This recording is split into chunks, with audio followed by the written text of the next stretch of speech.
suddenly he turned right to the mosque. So that sudden I was shocked, and we were screaming, and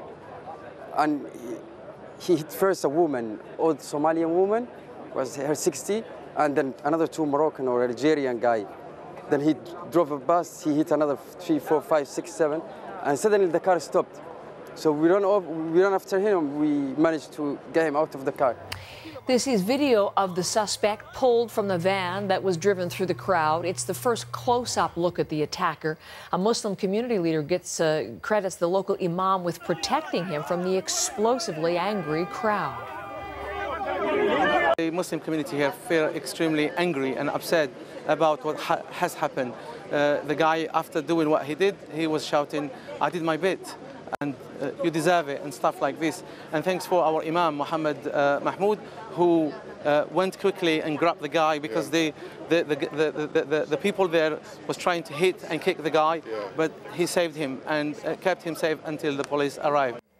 Police say the van hit people who had stopped to help a man who'd collapsed on the street. Now, that man died at the scene. Investigators are looking into whether the attack directly caused that victim's death, but we know that 10 others are hurt, with 8 remaining in hospital this morning. Police say all of the victims of the attack are Muslim. Let's go as close to that scene as we can this morning with our reporter Thomas Dagg, leading off our coverage once again from northern London. Big crowd of reporters there, big crowd of people as well nearby. As you've been there through the morning, Thomas, what is the latest people there are saying to you?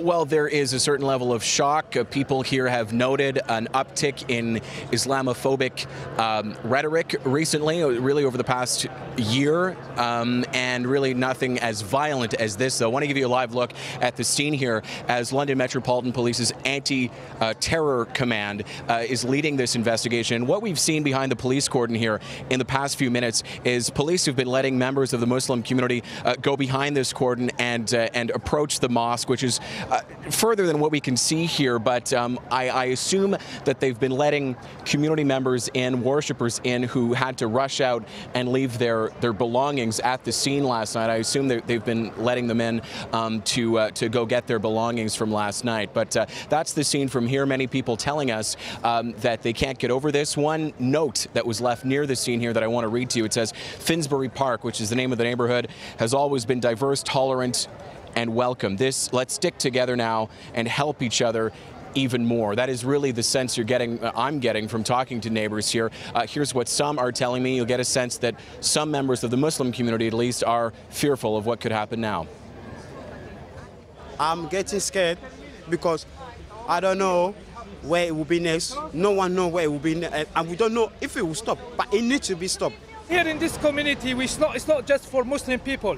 Arsenal Stadium, 2 pubs here, they know us all, they drink last night.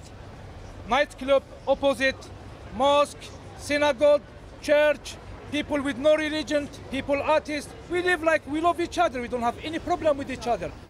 Some of the people there are talking of the diversity of that community, expressing their fears about what will happen next. And certainly, Thomas, we've heard from religious leaders trying to calm fears, but also from political leaders. The British Prime Minister, we expect London's Mayor, Sadiq Khan, to be showing up where you are at some point, likely within the next few minutes.